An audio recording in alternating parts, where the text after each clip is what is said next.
Hey everybody, it's Gary. Since I've been doing the move and all, I usually take my truck to the dealer to have it serviced because it's kind of really about the same price as buying all the service products yourself and doing it. But I've always serviced my own trucks, and I got the oil changed. Everything was fine. I'm starting to had to put on a new fuel filter, and bought a Wix filter, which it had a Wix filter in it, and lo and behold, it says made in Taiwan. This is the one that I took out. You see, it didn't have any water or anything in it, but it just needed, it was time to service it. Well, when I've got the same filter, Wix, made in Taiwan, same number and all. I started installing it and I heard a crack. Took it back out and it broke inside. As y'all can see, and I just don't trust putting that in there. One of the things about Chevrolet trucks is my father always had Chevrolet trucks. And if he ever took a fuel filter off of one of his trucks,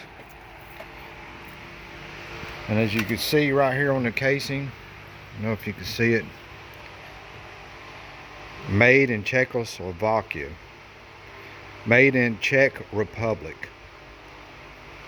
That's the casing for the fuel filter.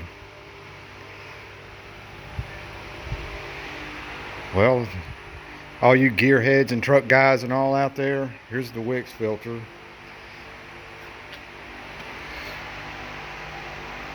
They're basically doing nothing but assembling overseas parts.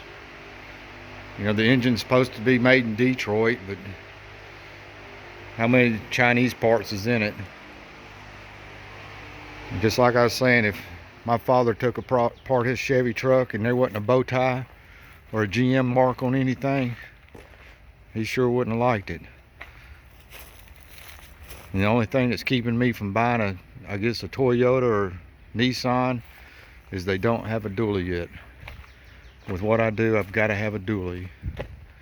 I've had Dodges, Fords, Chevrolets, but this just kind of blows my my mind, really. Czech Republic. I've got a Czech Republic motorcycle, and what they used to call them is motorcycles built behind the Iron Curtain. A lot of people out there don't even know what the Iron Curtain was. You need to study your history books. Well, I went to get another filter and nobody had Wix filters local here at the parts store. So I got a Motor Guide. Same filter.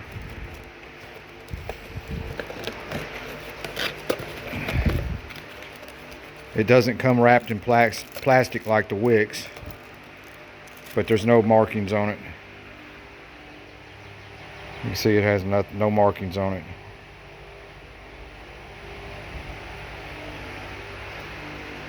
You know, I know they've been reboxing filters for years. They turned Wix into Napas and stuff like that, but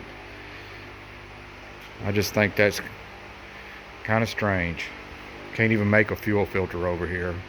Buying fuel filter canisters from who knows where. I guess next week I'm going to look into some of the stuff for the diesel delete and all. I think they've got filter sets. I really don't want to delete the diesel.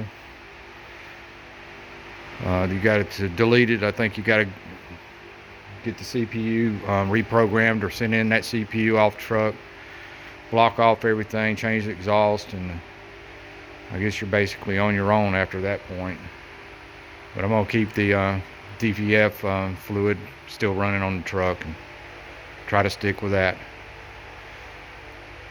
But that's what I'm going. You know, since I'm running so hard moving, I service my truck, be sure my equipment's working correctly. So I'm gonna do a video up there where I'm moving to soon. Hope everybody follows me. any comments on these diesel trucks. I'd like to know people with the Fords where them parts are coming for, people with the Dodges where them parts are coming from. And I also had the tank. I went through all that with the tank with the coolant. Well, guess what? The coolant's going somewhere again. I can't find out where it's going. But I just be sure when it flashes on the dash, low coolant, just come out and add to the top of the tank, and it's solving the problem for now. But it's doing the same thing that it was doing before the tank was replaced. And I appreciate all the comments everybody had on my tank and how I filled the bottom of the radiator on it. It has actually 2 fill places, but it didn't work. The tank was bad. So I had to go to the dealer with it, and that's when I had it serviced at the dealer too. And evidently they stuck a Wix filter in it. So as always, thanks for watching.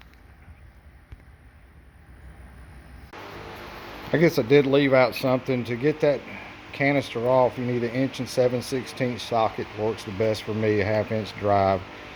It's pretty difficult to get loose and come off. Seems like it hangs, but going back on it's fairly easy. I've got it back on now. You don't have to prime it or nothing. It primes itself. So, you know, just you have to squeeze under here. It's right by in front of the fuel tank. But what you need to do after you got it on there, you're just going to come in, remove the key from the ignition, install the key, turn it on. You'll hear the fuel pump running.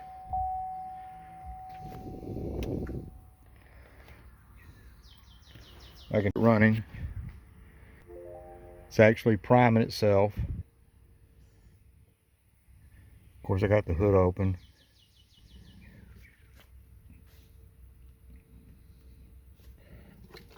I'm going to turn it off, remove the key, let it set. Key back in, turn it back on. I heard the start fuel pump timing it.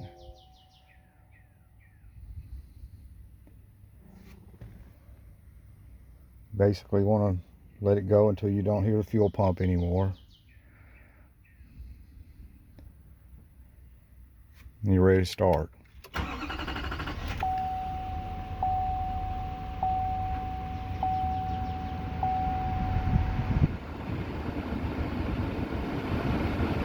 Okay, we primed up.